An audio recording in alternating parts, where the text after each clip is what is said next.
transformation in the religion. Interestingly, it's the most practiced religion in Africa today, although Islam is rapidly catching it. And again, it goes back to birth rates and whatnot. What we tend to find in terms of Christianity, and you notice, by the way, it's predominantly sub-Saharan Africa, is that there tends to be lower birth rates in those areas. Again, which kind of stalls some of its, the speed of its spread. Okay. Now, this map, old free response question. So it's in there. Most of the branches that you see up here are Christian-based, so there's going to be a lot of Christian connections in there. So whether we're talking about the Roman Catholics or the Lutherans are those that kind of disagree with the Catholic Church. They create their own sect, but they create their own branch. Protestants, Lutherans among them. In terms of concentrations, and this is probably worth noting in your notes, Southern Baptists, okay, so we're going to be talking about southern states. Our Roman Catholics, we're going to look to our northeast and our southwest, so kind of an interesting separation there. We tend to find there's greater concentrations of Catholics in urban areas of the United States. So again, notice Chicago. As people migrate, they carry their religion with them. So we get our greatest diversity there, but also lots of people are Catholic. Southwest, think of missionary work occurring in Central America by the Roman Catholic Church, especially those that are of Spanish origin. Okay, so Mexico in particular, as they migrate across the border, they carry their faith with them. The strongest probably Catholic contingent in the United States is going to be our Mexican Catholics, and also our highest birth rates. It's part of the reason why Catholicism still grows, even though lots of other parts of the country experience a lower birth rate. And then our Lutherans, which are found in kind of north-central United States. So you think about your Vikings and whatnot, so you're thinking your Montanas, your Wisconsins, your North Dakotas. Our Lutherans have the connection again from their migration. So as they were migrating over from Germany and the Scandinavian countries, they settled there. They had similar climate types, similar occupations, and I think no one else wanted to be there. So that's where they went. Okay. So again, those are our concentrations. The only other unique one that's in here is going to be our Mormon population. And you're going to be talking about Utah into parts of Nevada, Idaho, and a little bit of Wyoming as well. I'm sure they'll ask a question about the Mormons. I don't know enough to go into it. That's 30 minutes more than I've ever watched. And then Islam. Islam, 1 billion, second largest. Saudi Arabia is its origin point. You're thinking Mecca and Medina, or is it Medina or Medina? Around 600 AD. Muhammad, the founder. Okay. By the way, in Christianity and in Judaism, they acknowledge the importance of Muhammad. They interpret him differently. Islam acknowledges the importance of Jesus, but interprets him differently. A lot of the spread of Islam has come through also their commerce. So trade has been really important for the facilitation and movement of Islam. I think, again, that's worth noting. You'll notice that, according to, in relation to the Hearth, right, Saudi Arabia, that its greatest impacts has been relatively close in terms of its numbers. Most Middle Eastern countries weren't responsible for colonizing other parts of the world. And even though the Middle East and North Africa, for that matter, were all colonized by European countries, Christianity didn't take hold the same way Islam did. Sunnis are the largest, Shiites are the minority. So while Sunnis and Shiites might disagree with Israel being there because the Palestinians are Muslim, oftentimes we'll find that there's conflict between the Sunnis and Shiites as well. And that's the over the interpretation of who has power in the faith. Is the lineage passed down through Muhammad and his family, or is it chosen among important people of Islam in terms of who should be its leader? And that's the separation between the two. Most, the Sunnis, believe that it should come from the choosing of the important, of whoever should be next in line. Shiites believe in the direct descendants from Muhammad.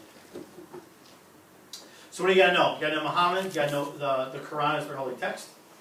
5 pillars of Islam. Okay, basically the ways to live your life.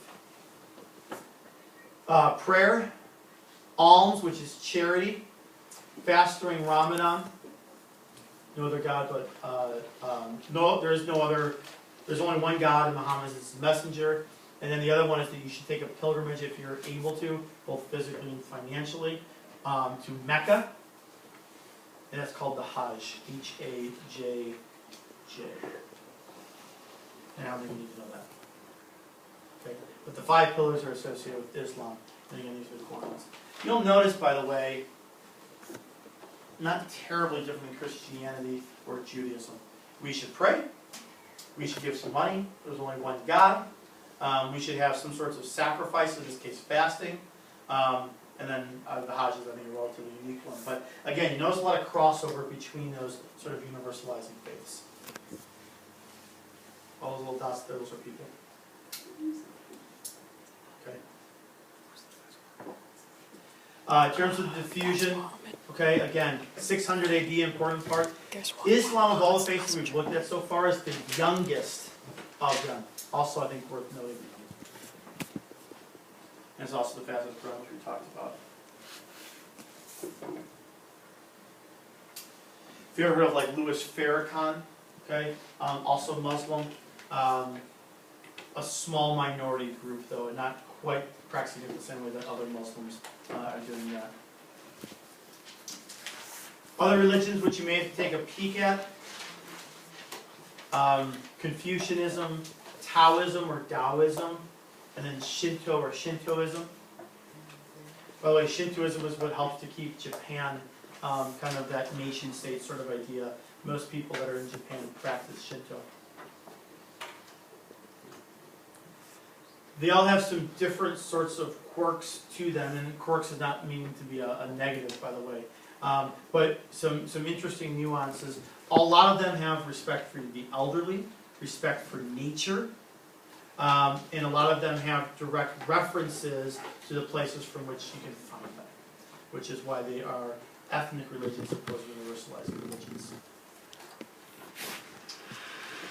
Theocracies, churches rule.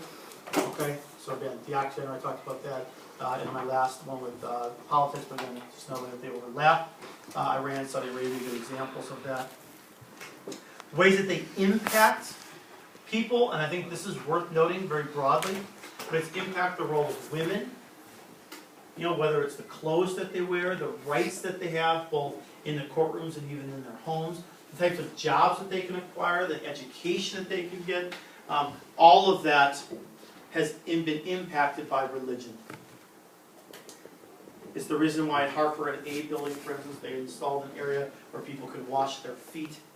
They've also provided things in Harper, among other places, that provides for a more gender-based instruction for a variety of religious reasons. Impacted people's diet, so you know, if, for instance, if you're Jewish, you eat things that are kosher, which is how they prepare the meats, okay, because animals are inherently dirty. There's different preparation process for that, or the consumption of alcohol, ethics and morals, schools and institutions, and obviously rules and whatnot you get from there.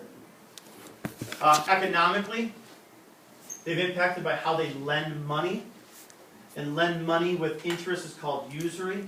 And the religion that's been the most connected with it has been Judaism. Connection with the banking industry is part of the reason why Judaism has faced animosity from people, because people feel like if I need to borrow money, then you're making money off of me. That's not really that fair. That's created some conflicts. There's been a connection with capitalism. There's both in terms of Protestantism and the Catholic Church. The reasons why they've gone off to war, the reasons why they made decisions are for money. And then this one up there, which put the PowerPoint, and you have a chance to read it in the interest of time. What I want you guys to think about, and I'll give you like 20 more seconds and I'll be done. What I want you guys to think about is that religion goes beyond just the details of the faith. And I want you guys to think about, if you had a free response question, or if you had a multiple choice question, how does it connect in with other layers of society? How does it impact, or how is it related to population growth rates? How is it related to economics? How is it related to governments and government decisions? How is it related to social rights? If you start to make those connections in your brain, then when you get a free response question or whatnot, you pull that information in and write a very powerful free response for the rest of your content. That's the reason why I wanted to give you guys kind of